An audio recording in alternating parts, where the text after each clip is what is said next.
j'avais organisé un hackathon. Alors le journalisme mobile ou la vidéo mobile, ça consiste à faire de la vidéo avec cette caméra qu'aujourd'hui beaucoup de gens ont dans la poche. Cette caméra, c'est celle de leur smartphone. Et cette caméra, aujourd'hui, elle permet de faire des images en haute définition. Et ça, c'est quelque chose d'absolument révolutionnaire. Avant, il fallait avoir des grosses caméras, il fallait avoir des caméras de télévision pour faire de la vidéo.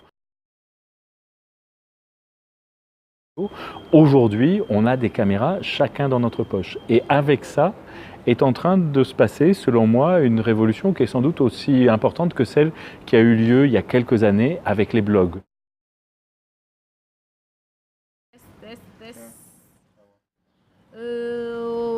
Tu es libre, tu te décides de ce que tu dois faire et quand le faire, où le faire.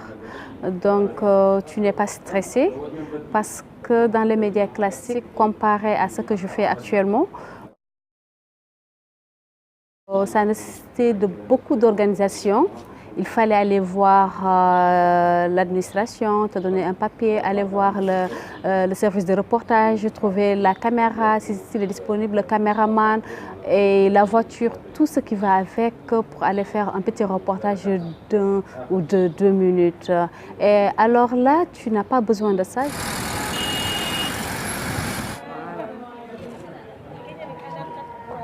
Les journalistes ont souvent des problèmes de matériel. Alors il faut aller sur le terrain, retourner au bureau, vous voyez le temps que ça prend.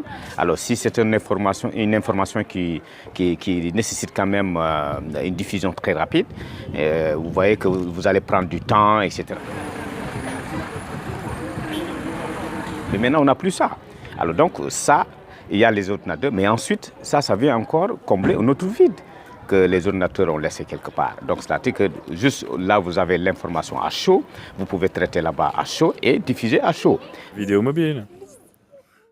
Et on est convaincu que c'est quelque chose qui va véritablement changer la donne. Parce qu'aujourd'hui, c'est vrai que si on regarde les chaînes de télévision, on a quand même beaucoup d'images assez officielles.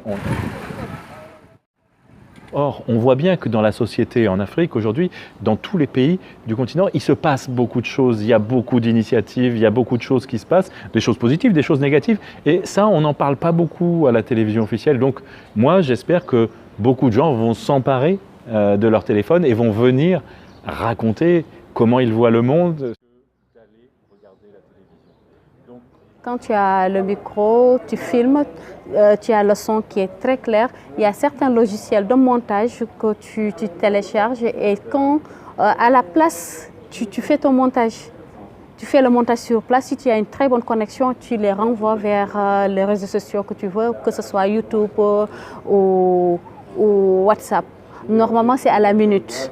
Donc, ce que tu attends que le caméraman le fasse sur un live et, par exemple, l'enregistrer, l'amener à la télé pour faire le montage et après la diffusion, ça prend énormément de temps. Alors là, c'est à la minute. Mais faudrait-il aussi mesurer la conséquence de la rapidité de l'information? Si cette information n'a pas été vérifiée en amont, vous mesurez la conséquence désastreuse que cette information pourrait engendrer au niveau de l'opinion publique. Donc c'est pourquoi, c'est vrai, c'est un outil qui est très performant, qui sert beaucoup aux journalistes, surtout dans le cadre du traitement de l'information, etc. Tout ça. Donc c'est un outil quand même qui sert. Mais aussi, sachez que c'est un outil aussi qui peut détruire.